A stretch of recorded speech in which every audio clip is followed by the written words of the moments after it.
Hey, Jono. G'day, Ross. Ross and Jono with you this evening, boys and girls. And once again, we have a very interesting program for you today.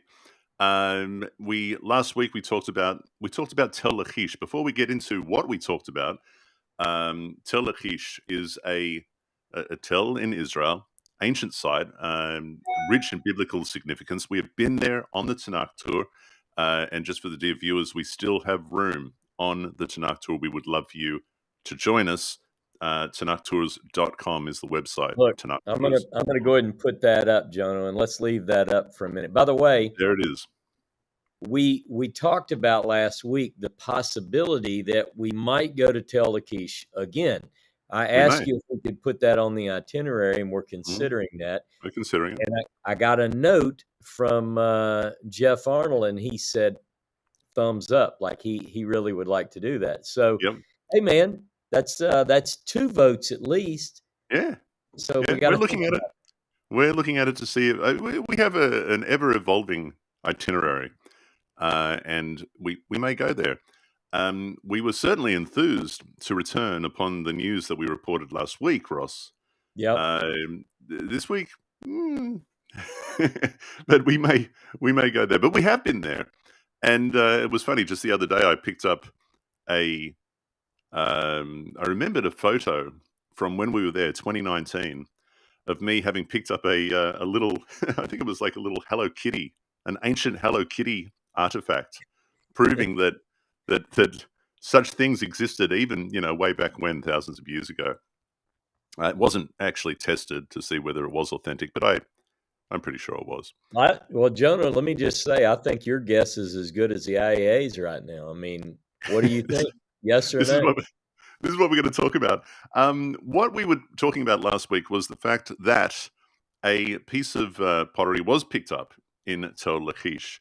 It had Aramaic written on it. Not only did it have Aramaic written on it, but it had the name of a king, King Darius.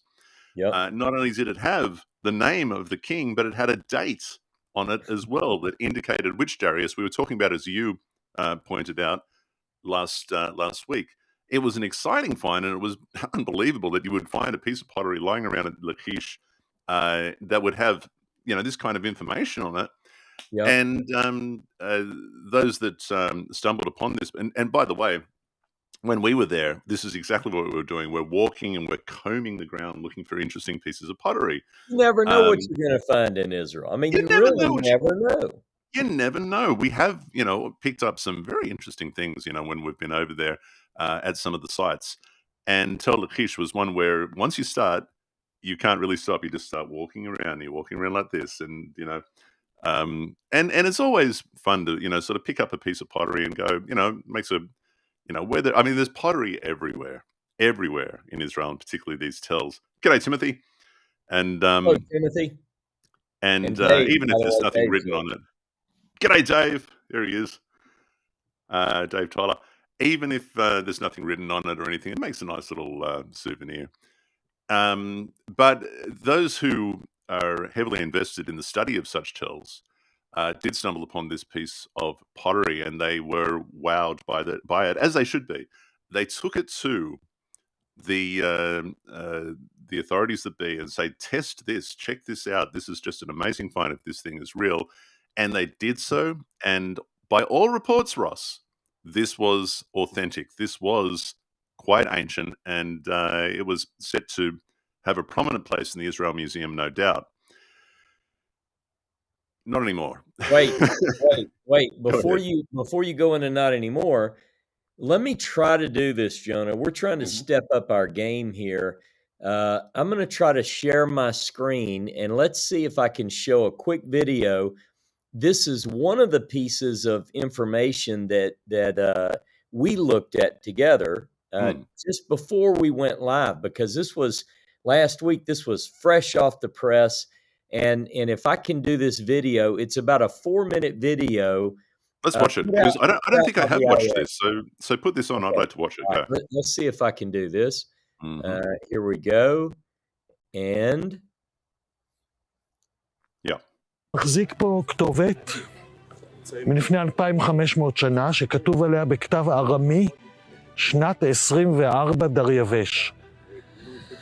על פי המניין של השנים, 24 דריווש זה אך ורק דריווש הראשון שמולך יותר מ-24 שנים. זאת אומרת שיש לנו חרס שאם אפשר לדייק, אז התאריך שלו הוא 498 לפני הספירה. אז שני מטיילים, אילון לוי ויעקב אשכנזי, הגיעו לפה, טיילו כמו רבים אחרים, ובמקום ממש איפה שאני עומד, הם הרימו את החרס הקטן הזה. To be honest, I'm still in shock, and I feel that someone is playing an elaborate prank on me. I came with a friend, another history buff, to tour Tel Lachish, explore history, and I'm walking around picking up stones, pieces of pottery off the floor. That's what we do. Suddenly I turn over a pottery shard and see letters in it, and my hands start shaking, and I look left and right trying to find the cameras, sure that someone is playing an elaborate prank on me. I reported it immediately to the Israel Antiquities Authority. הגעתי, וכאשר ראיתי את זה, אמרתי, וואו, מדהים, יש לנו פה אוסטרקון. Wow. אבל לפני שכל כך שמחתי, הלכתי לעשות בדיקות במעבדות של רשות העתיקות. צילמנו את זה במצלמה שמצלמת את המגילות הגנוזות. העברנו את זה במעבדה אנליטית, כדי לוודא שמדובר בחפץ אותנטי. Several experts were skeptical at first. They too thought it might be an elaborate prank. But a few weeks later, I get a phone call from Selganor who says, Elon, I've just come back from the Dead Sea Scrolls lab. We've run it through 3 scanners. This is authentic. It's genuine. No modern hand could have done this. This is from 2,500 years ago. הסיבה שזה חפץ מאוד חשוב, קודם כל, היא שזו הפעם הראשונה שיש לנו בארץ ישראל את השם דריווש הראשון על גבי כתובת, בארמית. כמובן שבמקומות אחרים בעולם יש דריווש, אבל פה בארץ ישראל זו רק הפעם הראשונה.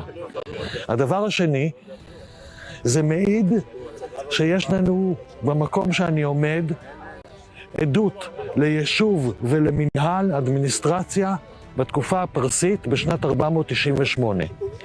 אנחנו יודעים שפה על גבי הריסות ארמון מלכי יהודה נבנה הארמון או המבנה המפואר הפרסי, שחלק מהשרידים שלו עדיין נמצאים פה בשטח. מרבית הארמון נהרס על ידי חפירה על ידי המשלחת הבריטית לפני כ-90 שנים, כי הם רצו להגיע לשכבות התחתונות של תל לכיש.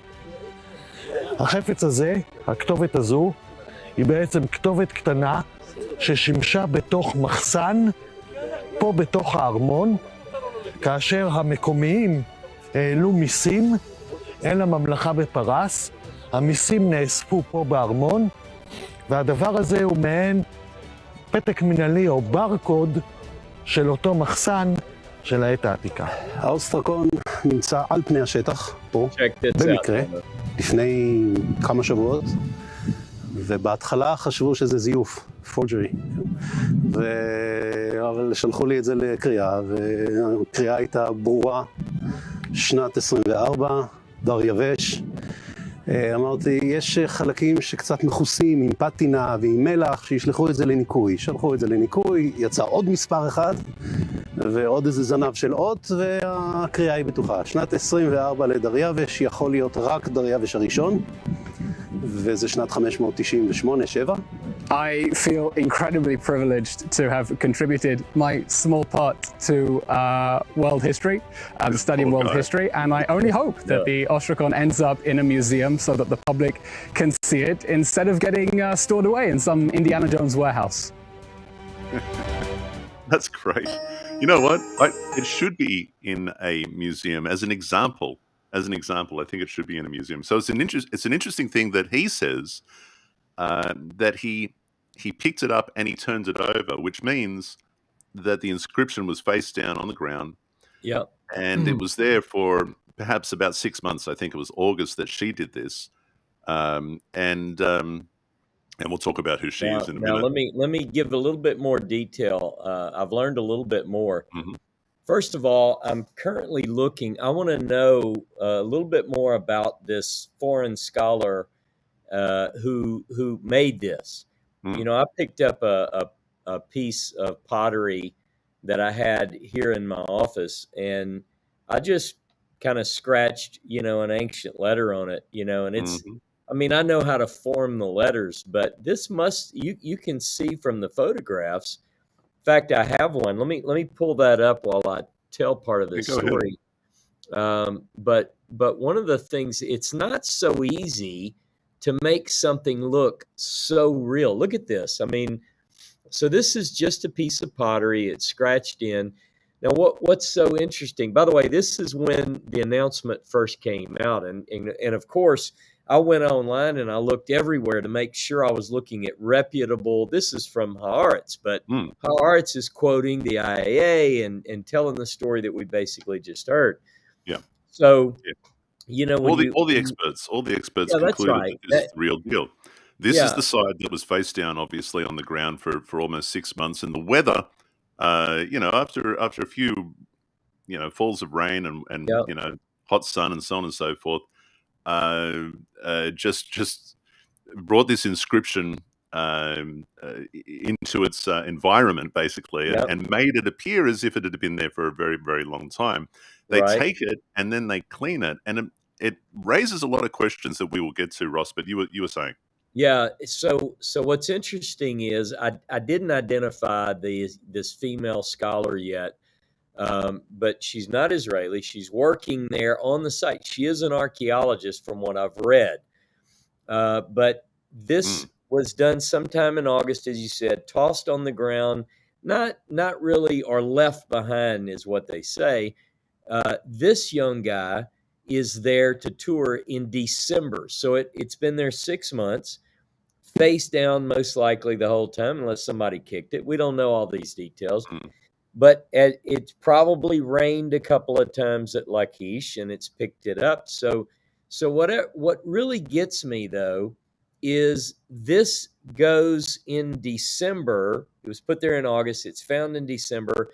It it was goes, found in December. I yeah, see. Okay, yeah. so September, October, November, December. Only 4 months has it had time to infuse with the terrain that it's been left upon. Go ahead. Yep. And so it goes, this young man calls the IAA. So Arganon comes out, or someone goes out, picks it up, probably carefully takes it, chain of custody, very carefully, because, oh my goodness, it's an ancient inscription.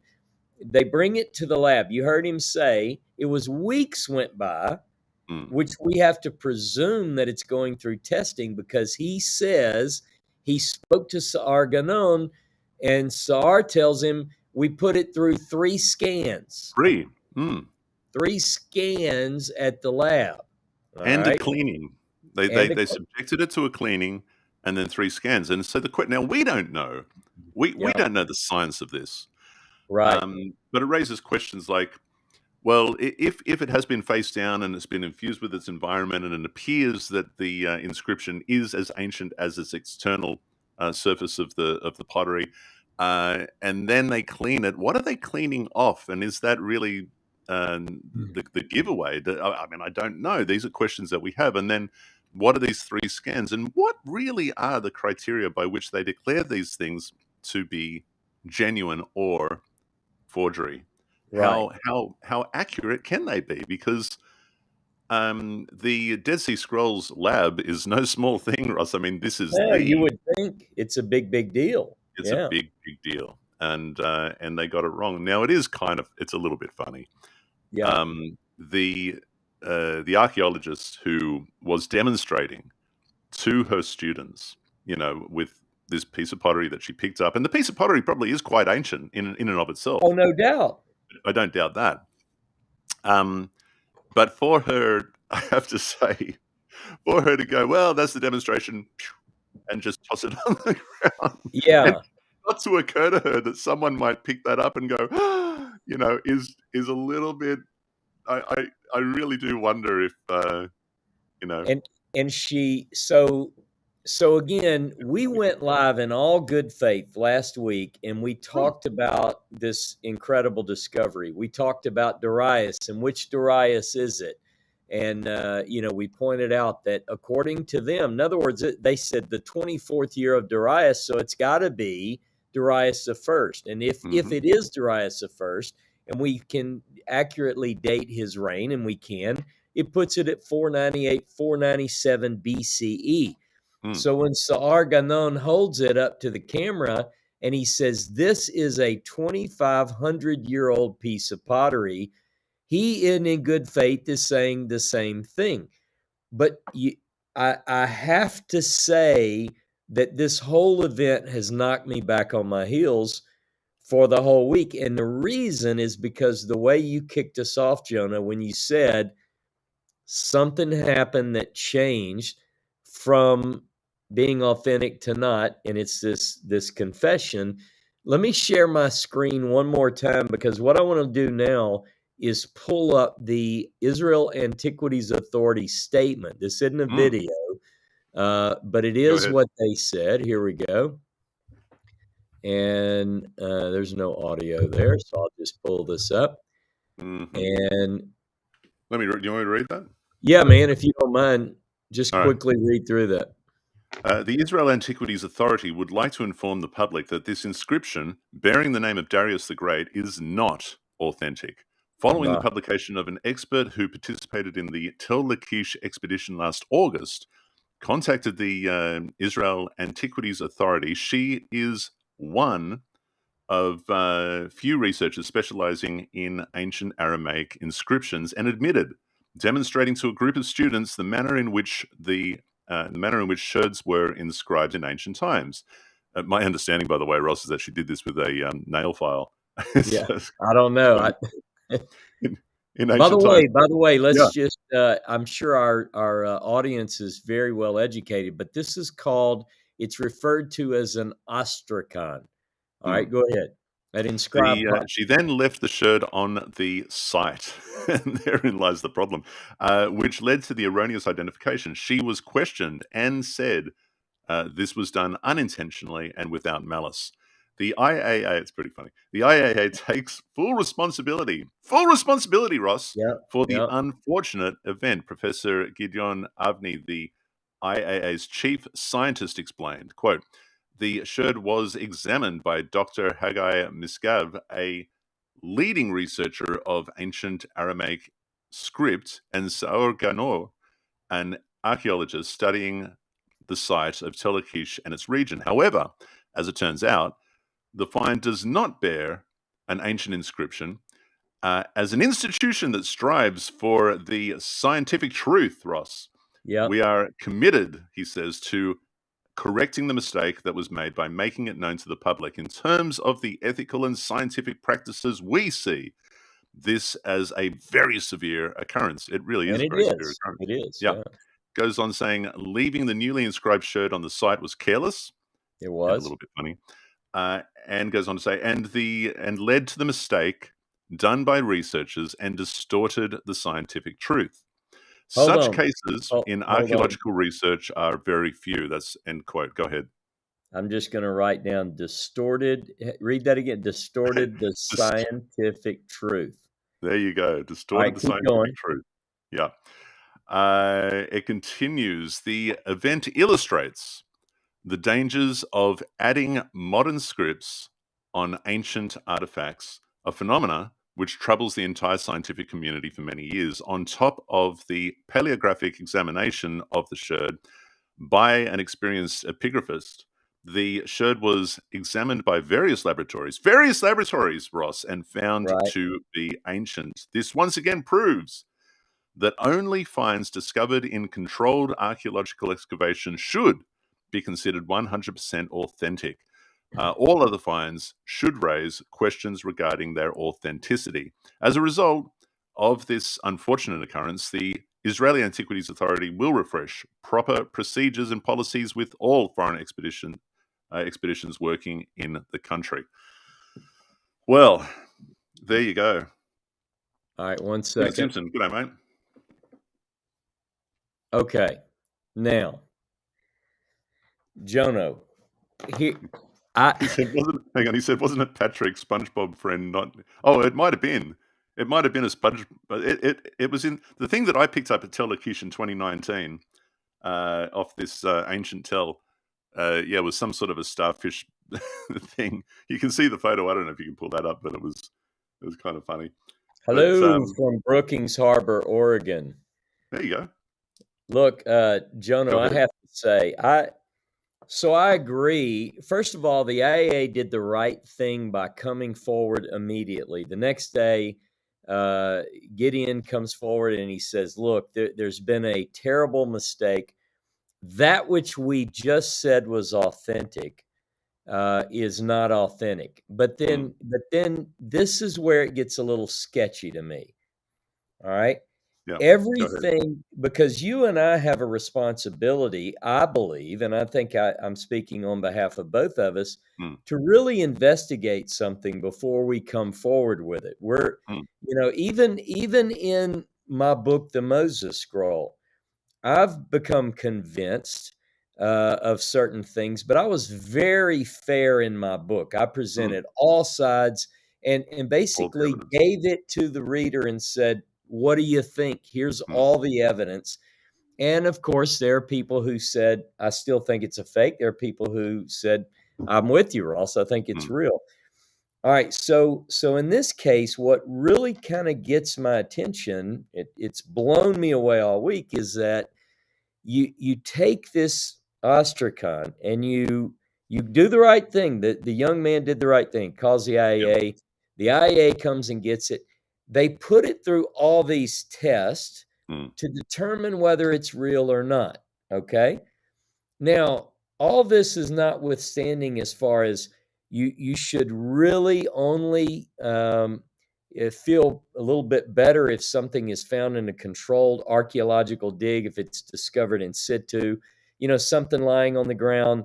There's a possibility that this would happen. But I thought that even though it's found lying on the ground, that the lab would be able to tell you, hey, this is fake. They put it through 3 scans. They took photographs of it. They contacted experts in Aramaic. Aramaic experts said, yeah, when we got it, there was a little patina on it. We cleaned that off.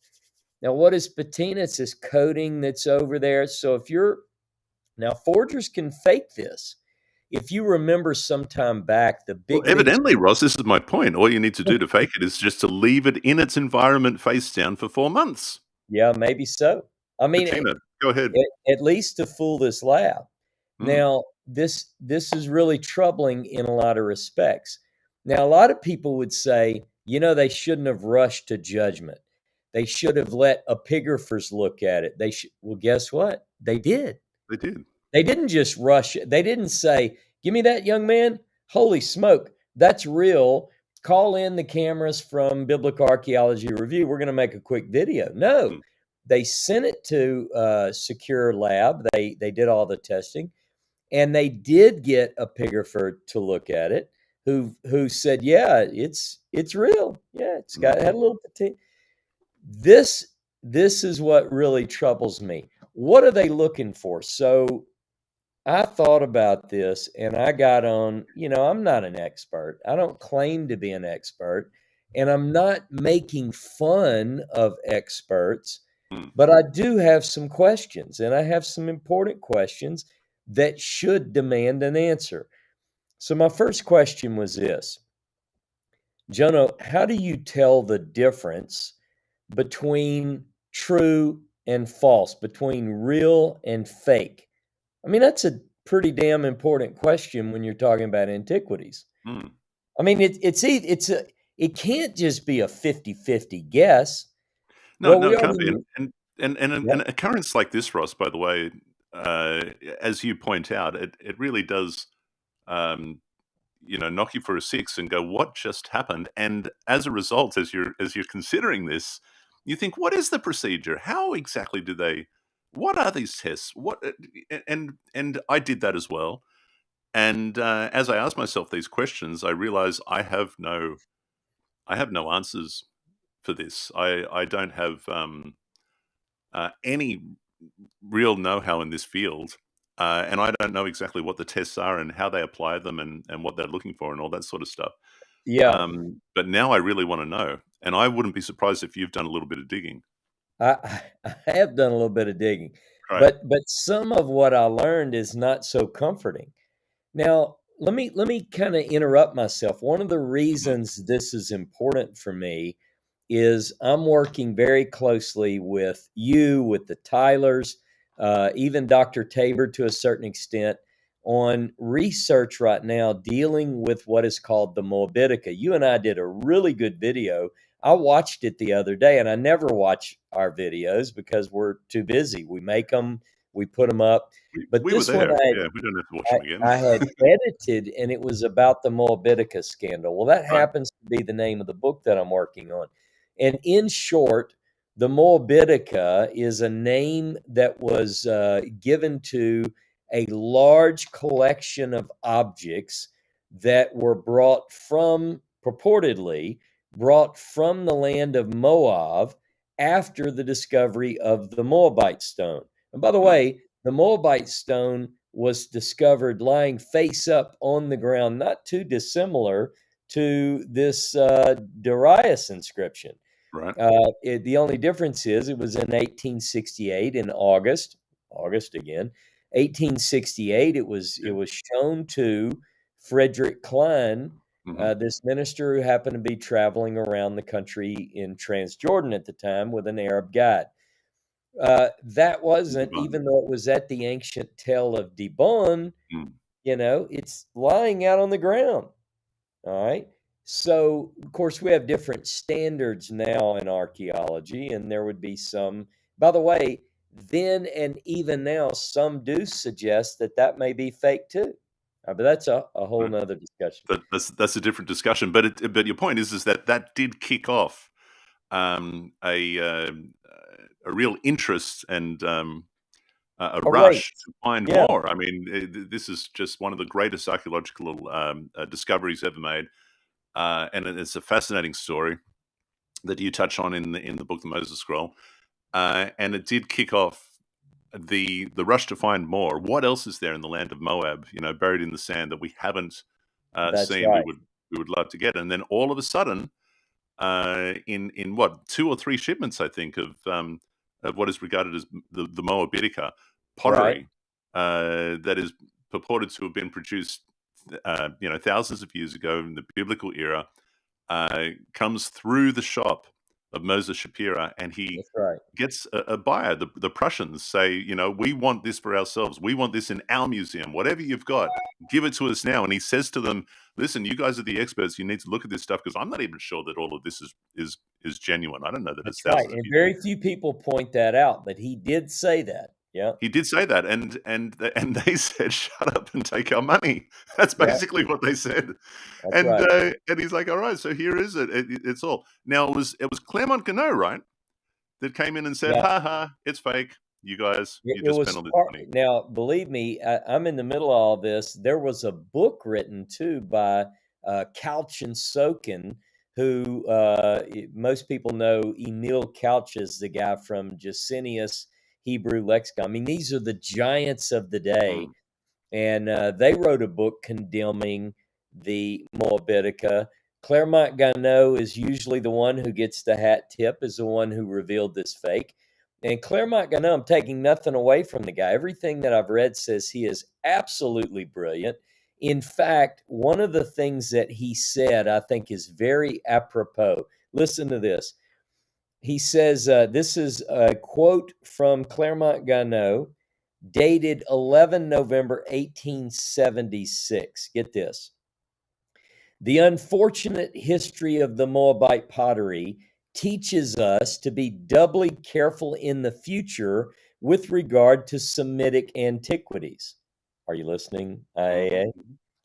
To let none go free without being quite sure that they are genuine.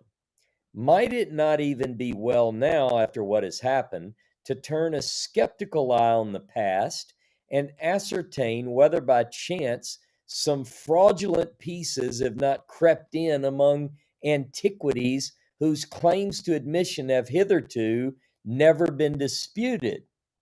Now, what Claremont, now he's talking in 1876. And he says, look, now that this whole Moabitica thing's behind us, he didn't know that in my day I would be writing a book on it. I'm casting a critical eye, doing the opposite of what he suggested. What I'm doing is I'm saying, now, wait a minute. How do we know for absolute certain that this condemnation of this Moabitica was done in the right way? How do we know that he says maybe something that was not genuine was accepted as genuine? Well, if that could be true, could it And be true conversely, that, because look, we're talking about 1,700 pieces of Moabitica, and wholesale, it was said that the whole thing, all of them are fake. Now, there we've identified primarily that the Tylers and I have worked together on this, and we've identified locations in Israel. Others know about these two, in England and in Germany. We've seen, and you've been with us, we've seen some of the ones in Israel. in Israel, yeah. We've seen, and then the Tylers and I went to England, saw the ones at the PEF. We're going hopefully very soon to Germany because there are quite a few in various institutions that we have to go Right. look at. So we So saw a couple of pieces at Tico House in Israel. There was a that's right. piece in the American colony that was on display that we had a look at. I believe doesn't Shimon Gibson boast a Yeah. possession of one of these? And so they've sort of been sprinkled around the globe now because they've been disregarded. And the question then becomes, in light of occurrences like this in recent news, should they have been? Because there were people of note, Ross, like Claude Condor, for example, who thought they were genuine. Did he not? Yeah, he certainly did. I just thought I would post Orson Zed's comment, and that's one of those words that we can't say on air, but we'll let people read it if you care to. But so Claremont Gano was a brilliant scholar, I think, but he did have a personality which didn't make him to be a favorite among his peers. And that wasn't because of the fact that he was a good scholar. It was for his attitude, from what I've read. All right, so here's my question. By the way, some really key epigraphers today, Professor Rolston, in fact, has looked at, I don't know to what extent he's weighed in on the case of the Moabitica, but I do know that he has looked at some, and I did reach out to him today. I would love to have him come online with us and discuss a little bit more technical aspect of how does a Professor Rolston, let's say, or a Yes. Matthew Rochelli, or one of the true experts in this field, how do they go about identifying or discerning whether an object, in their opinion, is real Would or love fake? to know the details. Yeah. Now, so what I did was I was curious. I said, let's say that I wanted to go to school and I wanted to study under Professor Rolston. Hopefully he watches this and he can answer by email Of or course he watches whatever. this. Of course, I mean, who doesn't? Of course he does. But here's the question. Let's say I went to him and said, Dr. Rolston, I want to be as good at determining true or false as you are. What's the book? What kind of what do I need to study? Now, he's an epigrapher. So one of the things, you can look at paleography, you can look at, that's one of the sciences. But I want to know, how do I look at, in the case of the Moabitica, for instance, the allegation at the time was that these items were produced probably in Jerusalem in a kiln made with clay, that was used right there. They went out to the field, they got some clay, they made these hideous items, threw them in, baked them. Not all of them were fired, by the way, but some of them were. Do you have those pictures, by the way? Because Claude Condor did draw a lot of them. Yeah, he did. I have to get permission to show those. Okay. And we have to put a rated R, at least an R. Yeah, because they on are the somewhat program. R-rated, a lot of them. Yeah, Yeah, a little bit crude, but yeah. continue. So I wanted to know, and so I reached out to another archaeologist, just a close friend of mine, very well respected. Can't give the person's name, Hmm. but anyway, I said if someone wanted, this is my note to these two archaeologists, if someone wanted to learn about scientific methods for inspecting artifacts to determine whether they are authentic or forged, what textbooks would they use? Would either of you know or be able to point to someone who might? I considered, and then I listed two professors that I think are probably the best in the world, Sure. Ralston being one of those. I just wanted to run this by you two first because I know these guys better, right? Hmm. And then I said, I'm into the Moabitica at this point very deeply, and I have questions. Namely, as you pointed out, Condor, though he was not a trained specialist in this field, he and others, Professor Schlotman in Germany, believed with all his heart that they were real Hmm. and wrote extensively in German about these. In fact, I'm translating all these works now to get all the details for my upcoming book. Here's the response from this particular archaeologist. And I can't read all of it, but I'll read parts of it. There are no textbooks as such dealing with procedures for detecting fakes. Next sentence, there should be. Mm-hmm. Then he said, what someone does is they simply look for probabilities in terms of shape and appearance of inscribed materials based on epigraphic parallels. In other words, you have a, get this, air quotes, known authentic piece, and you compare this find, like the That which has Darius already been accepted. inscription, Yeah. and you look for epigraphic parallels. So how would you do that? Well, you'd contact an epigrapher, someone who is trained in ancient Aramaic, and they did. They in this case they did, and the guy looks at it and he goes, "Yep, this is real." See, now, can I interrupt you just for a second? Just put Yeah, a bookmark sure. there, because the question that immediately arises is, what about genuine anomalies? Are they just disregarded as forgeries then? Because if Explain. we What do you mean if by we that? don't have already accepted examples of X, well, then we can't authenticate this as a genuine item. Yeah. Whereas in actual fact, it may be an ancient anomaly. What happens then? Is there any way of authenticating such a thing? Just a question Right. that arises. Well, I mean, I have way more questions that I have answers right now, but in order for me to write a book about the Moabitica, Mm, and you know, I had intended on just knocking this thing out. I'll just show you. I have 3 of these folders. Let me just show people. I have 3 of these folders like this just on the Moabitica. mm, And these documents in here are in German, they're in French, and I'm not fluent in those languages, so I'm having to use online translation tools. And in some cases, thanks to the Tylers, we've hired a German, someone who is fluent in German, to translate translate. entire documents Yeah. because we want to get to the bottom of this story. But there were experts in the field, and what they said at the time was that many of these they felt were authentic.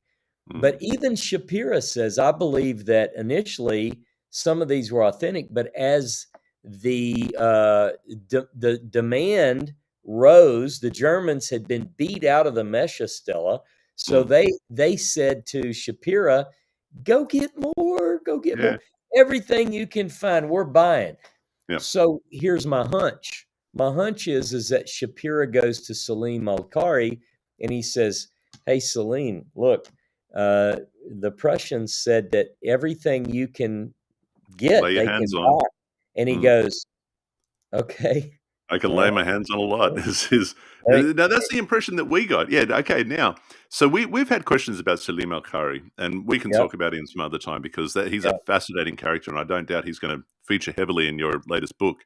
indeed. But our skepticism or suspicions, really, I guess, have been leveled at Salim, and we wondered, did he go back to Moab and say, hey, these things like this kind of pottery, big market for, can we counterfeit some because we have a buyer that's very, very, they're just saying, shut up and take our money. Let's produce. Now how many items did we have? There in the Moab? are roughly 1,700 items. That's no small production. No. You would think that if there was you would need a factory to produce something like that. Yep. And something like that is not, you would imagine, it's not easy to hide. But it was a suspicion that we, and there is no report, as far as I know, and you've got all the documents, of a pottery production in. Well, actually, there is, but there you go. It comes with a very interesting story. Real quickly, go ahead. Claremont Gano, he hates this, and I know why. I've gotten into his psychology here, but you have to wait to read the book. I know why these so offend Claremont Gano, and it's going to blow the reader's mind. But anyway, Claremont Gano says, there's not a single one of these that's real. He unleashes everything and says they're fake. And one of the things that I have in the book is he conducts an investigation, and several Arabs in Jerusalem are interviewed, and they say, okay, you got us, we did it. Mm-hmm. Well, a pastor who had been on one of the expeditions says, no, I've been to these locations and dug at my choice and found items in the ground. This was not seeded or salted or planted. I'm telling you, this is real stuff. And so they went back. One quick thing, they go back and they interview the same people. I was about to say, yeah. And the interviewees say, we were coerced. We were even paid. So this is a big scandal, and that's why I'm calling it the Moabitica scandal. Now, my hunch is at this point that initially there were some authentic finds, but this is my hunch. It's a hypothesis that I am testing.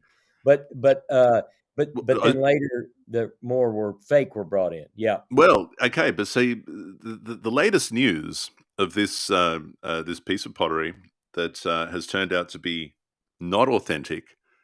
I hesitate at calling it a forgery because, again, clearly there was no malice or ill intention in doing what this archaeologist did. She was just demonstrating to her students X, and then unfortunately left it on the till. Yeah. So I'm not going to say it's it's an intended forgery.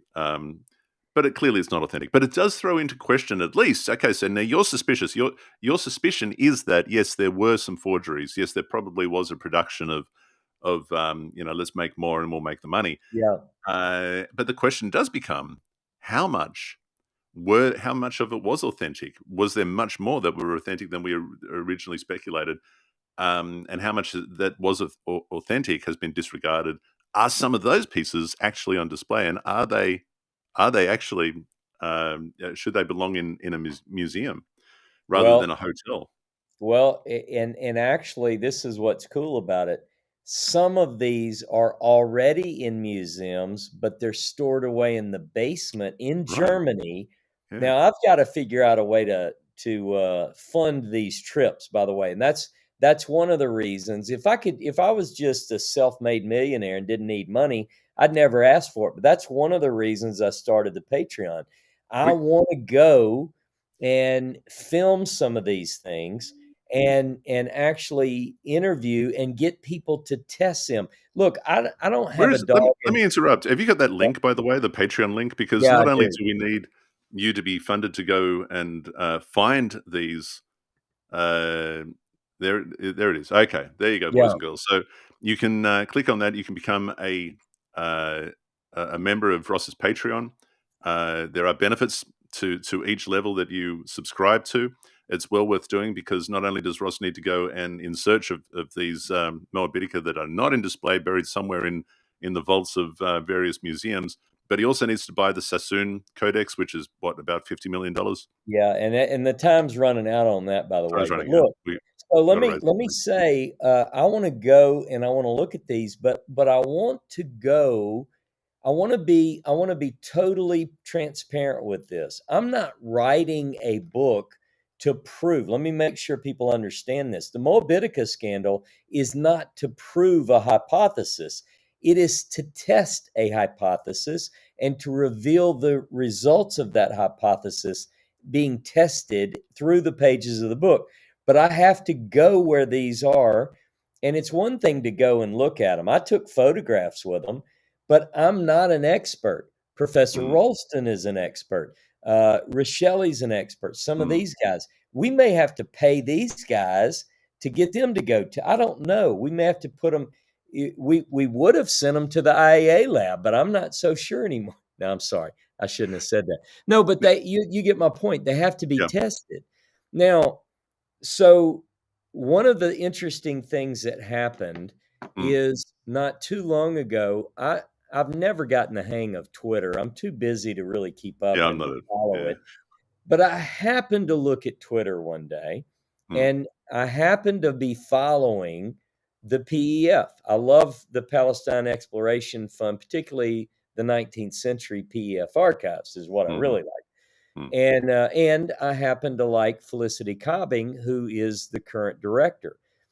So I log on, and there is a photograph of two professors, brothers, by the name of Gorin, Professor Gorin, Professor Gorin. The professors, plural Gorin, were at the PEF headquarters, and guess what they're doing, Jono?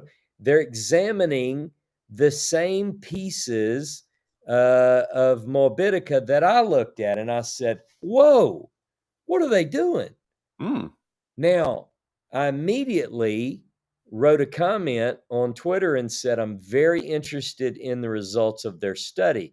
My assumption is that they're going to publish a paper, which, by the way, is the right way to do things in academia. And it would be peer reviewed. And so I'm interested. Now, they may come out and say, look, these things are fake as all get out.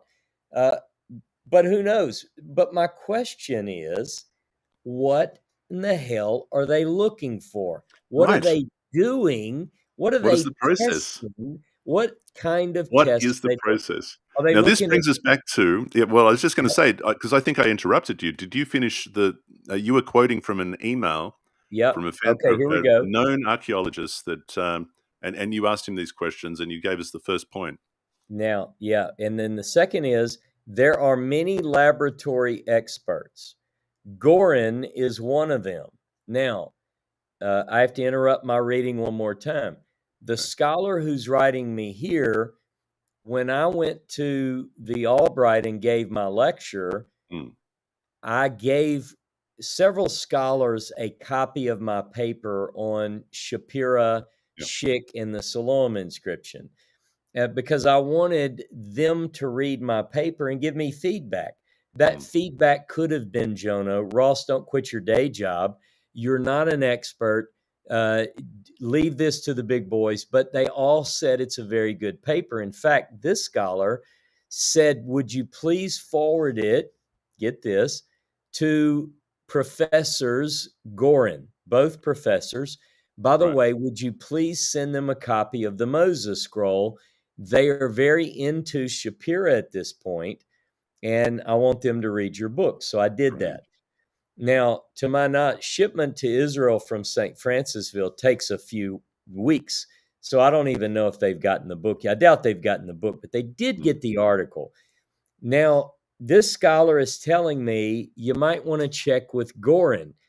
I already am connected to Professor Gorin, both professors. I exchanged an email with them about the subject matter I'm telling you about now. Now, what do? It says they work forensically to study the authenticity of materials, but they each follow scientific procedures chosen specifically according to the materials they're looking at. Not a lot of definition there, but an excellent place for me to start. Judgment, point 3, is incredibly important. Now, he gives some advice that's even more personal about what he thinks went wrong at this particular situation. I'm not going to get into that because that's this person's view, and it might not be considered the right way. But here's a clue he does give me, Jono. This scholar, this archaeologist says pottery such as Moabitica can be checked using thermoluminescence method. The thermoluminescence method, but it can be expensive, and the process does require a sample from the sample you're inspecting. Now, I'm not going to entertain in front of our audience that I'm an expert on thermoluminescence. I'm just now being able to pronounce it. But I am reading up on it, and hopefully we'll be able to talk more about this. This is one of the things I'd like to talk to a real expert about on our show. It's really important that we understand these things. Why? Because if the Moabitica can be inspected using thermoluminescence, then I want to work with the possessors of this now at the universities in Germany that I'm not going to name, where we've identified. Again, I talked to Dave Tyler this week. We're looking for an opportunity very soon to go to this university. I've already gotten the go-ahead from the university to inspect these items. What I'd like to do is make an initial trip, reveal to these people what we'd like to do as far as further testing, and actually get it testing. Now, let me jump back on my theory, my hypothesis. I think initially some of these may have been authentic. If I could identify which collection, Shapira had several collections of the Moabitica. The Prussians bought a lot of these, 1,700 of them, in fact.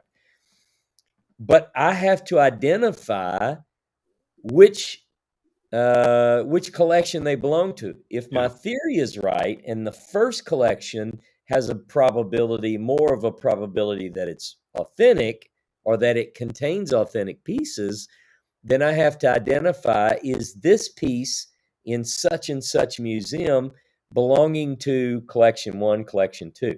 All right. So we've got a couple of things that I'm researching now. First off, when Condor, by the way, Condor is an absolutely incredible artist. When he drew sketches of these, which are in the PEF archives, he indicated which collection they belong to. Okay? Now, put that on a shelf so I could possibly find a sketch of an item, find that item in a location, either in Israel, in Germany, or in England, and go, collection 1. Collection 1. Okay, good one. Yeah. Professor Gorin, please, we're going to fly you to this location. Would you test this one? Because for all I know, he may be already looking at all these in every location I'm looking. I don't know yet. I'm going to ask him that. And I don't know if the test he was doing in the photograph at the PEF, was he using thermoluminescence? I don't know. Love to know. But I do know that he is an expert at, I believe it's called petrography, the study of rocks. Now, I don't know, what all that entails. Now, but I also need epigraphers too, because there's some interesting things. We have engravings, like some of these have where the clay has letters in the clay. And we also have others where the letters are raised. Are external, yeah. Yep. Now, how are those made? And there's some various theories about that. But anyway, this whole thing has opened up this whole case. Now, let's say one of the things that I've heard, and this is just from people who may or may not be experts in all the fields, but some of the fields, they'll say these things are hideous. Well, that doesn't make something fake.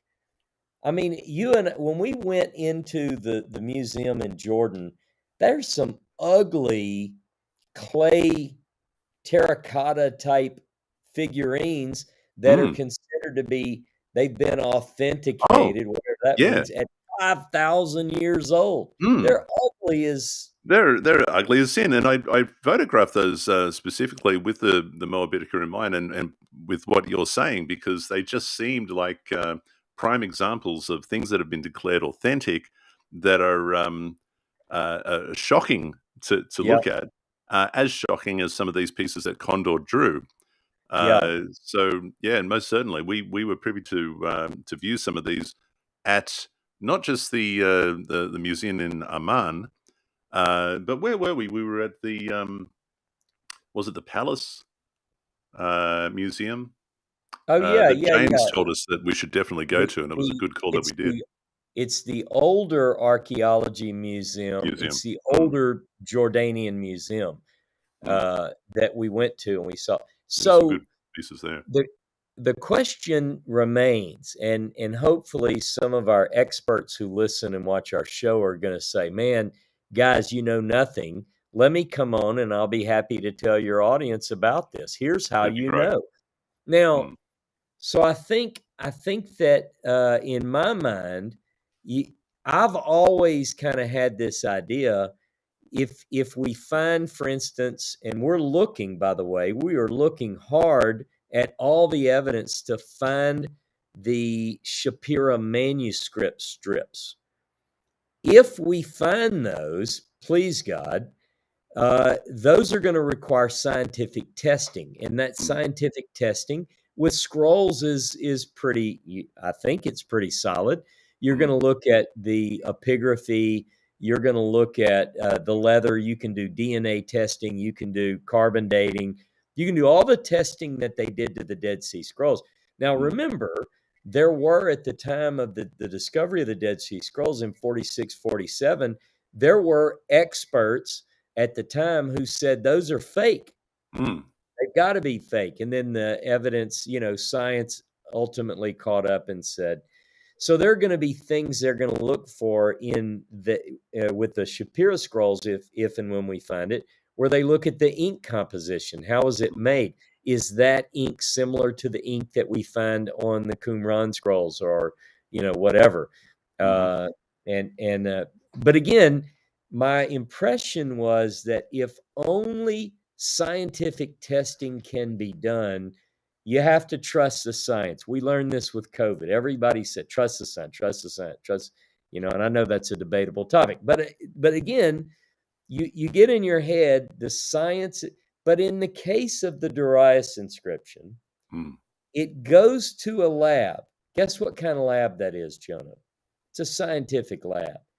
They put all these methods, whatever those are, Mm. on this object, and they go, yes, sir. All good. It's all good. Mhm. Release the Kraken. Let the videos come forth. It's time to go public with this. And can you imagine, Ross, if the archaeologist that produced this inscription had not come forward? I'm certain it would have found this piece of pottery would have found a prominent place in the Israel Museum.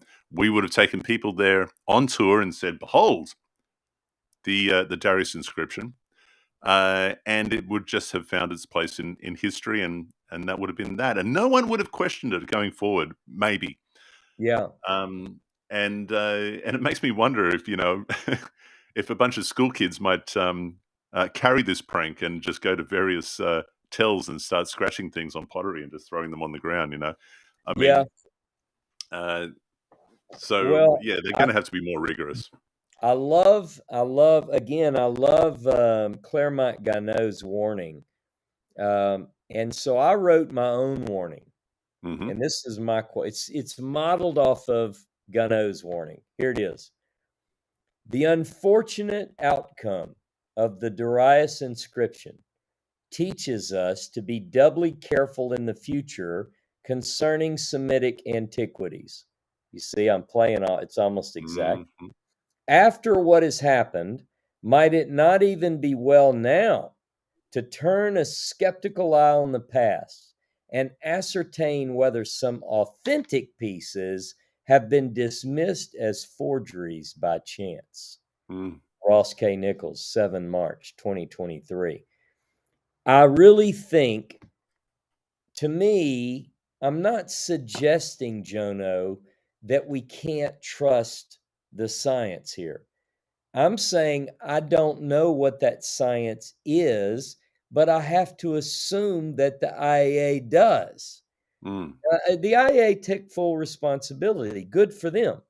But that still doesn't take away the fact that they had it in their possession at least from December 22nd until March whatever. Now, I'm not saying they were looking at it nonstop, testing, but they put it through 3 scans of some sort. Was that thermoluminescence? Now, here's another question I have. Did they authenticate that it was, yes, it was an ancient piece of pottery? So maybe it was an ancient piece of pottery, and I think it probably was, with a modern scratching on it.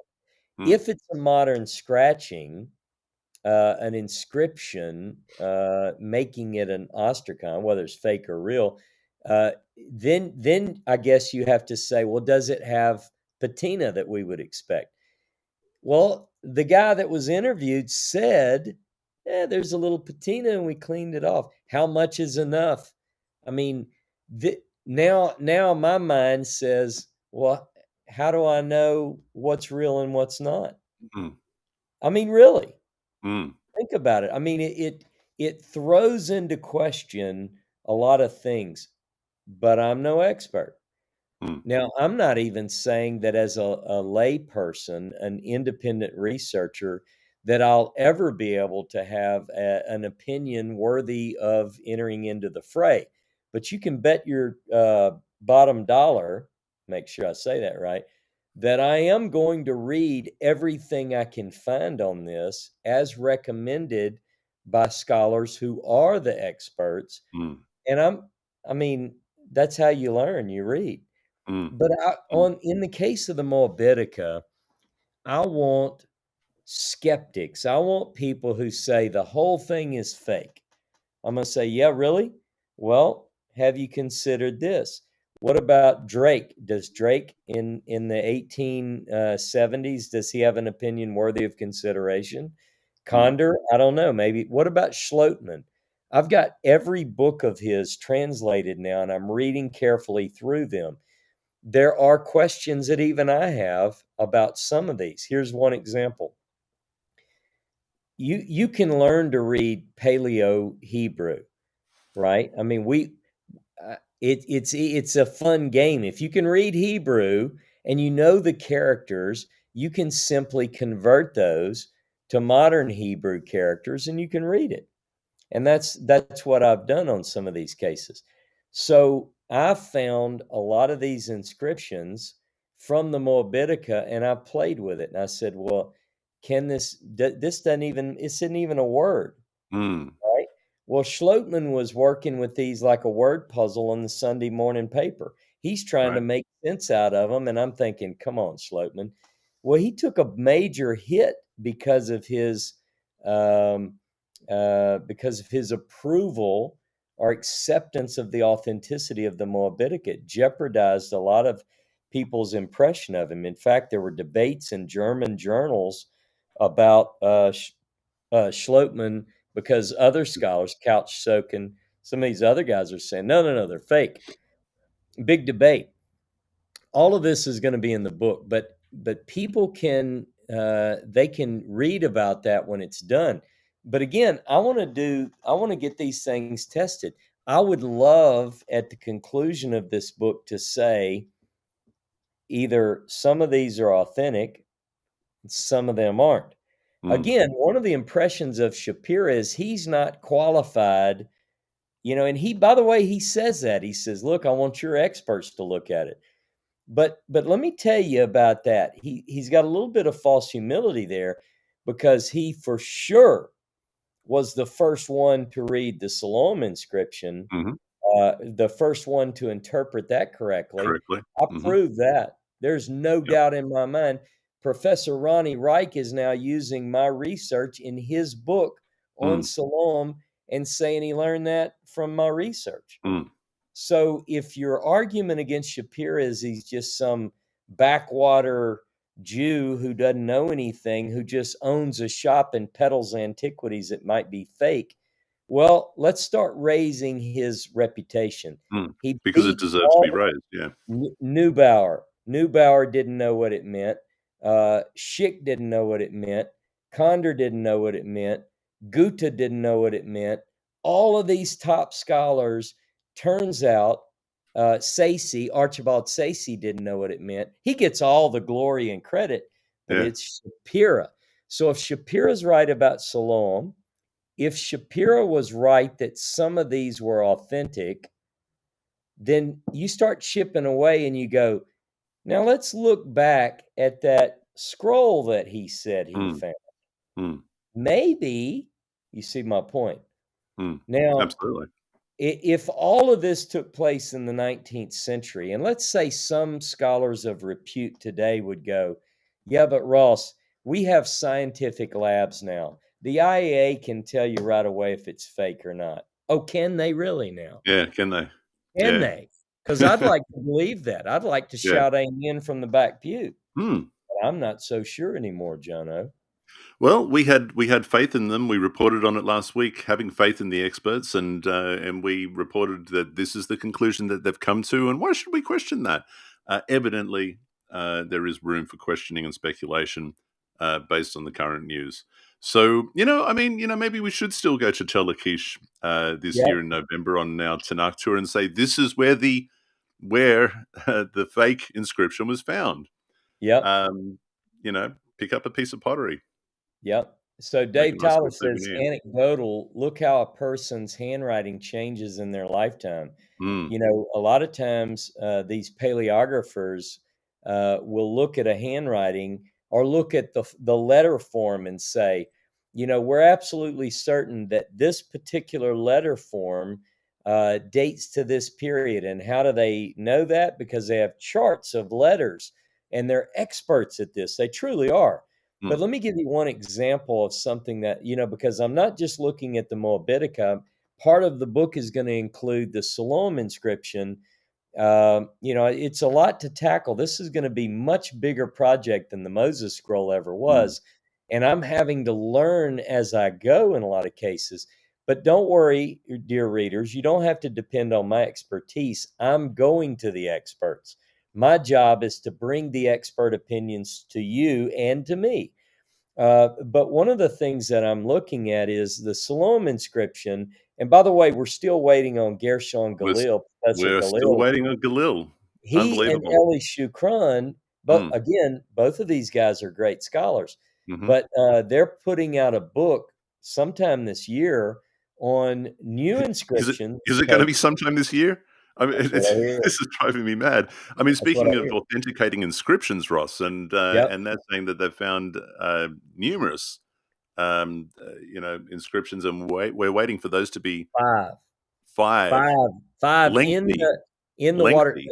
But this is to Dave's point on the handwriting. Now, Mm, first of all, you have to realize that etching in stone or a piece of pottery is different than writing on leather. However, the letter form is going to be similar, right? That's what you would mm, expect. We mhm, shouldn't hold them to exact, and epigraphers have to consider that. They know that. I just read about it. They actually live it. They know it. But I will say this: an article that I have in my one of my folders on the Siloam inscription is written by Shlomo Gill, and Shlomo Gill wrote a very excellent paper.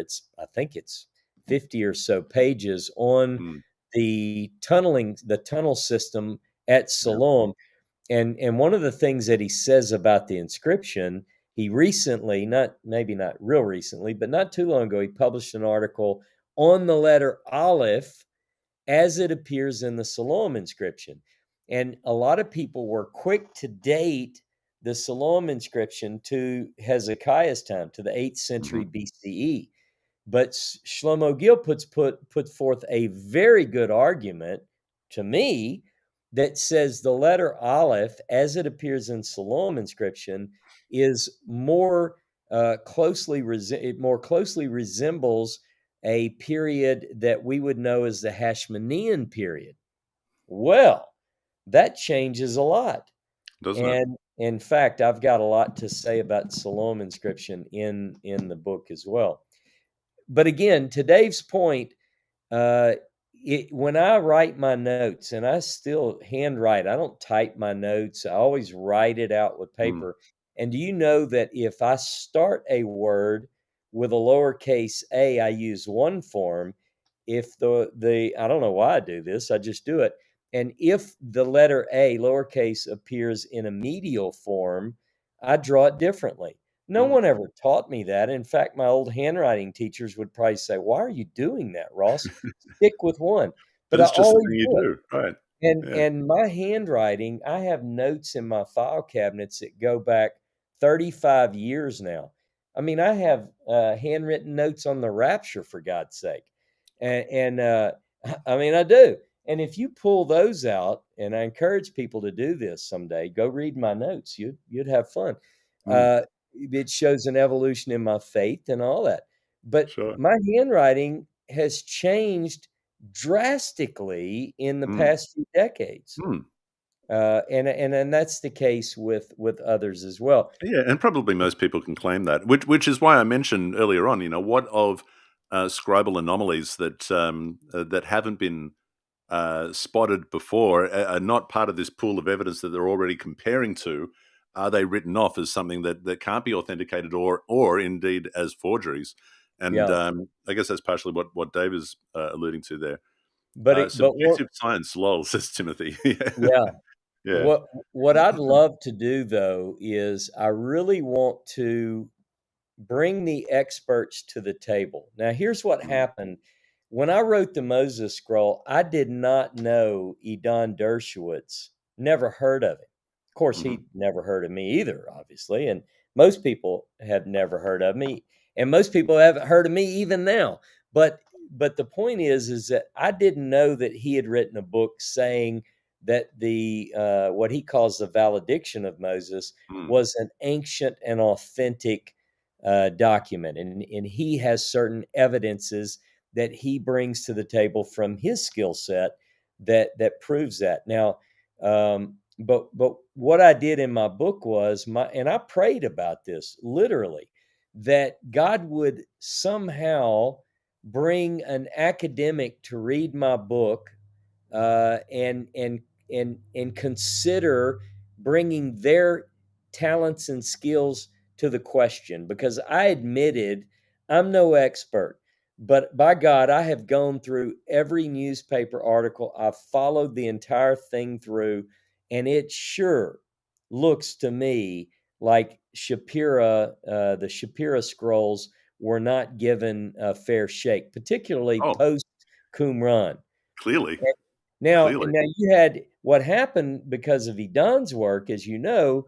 There were experts coming out of the woodworks, Professor Rolston, Matthew Richelli, on and on and on. And many of these guys offered their take in academic circles to counter his points.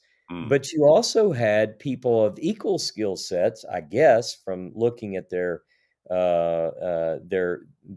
academic criteria.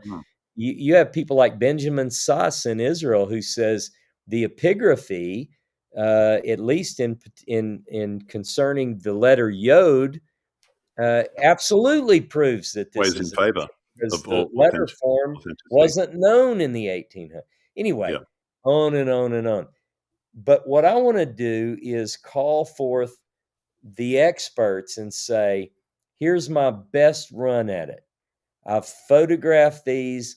I've looked at them. If I can do it, I'm going to employ, with God's help and financial backing, I would get these professors Gorin to come test these pieces, particularly once I narrow it down and say, we could have some control. We could do, say, second collection, which I think are fake, first collection, which I suspect might be real, don't know, but we could have them test these.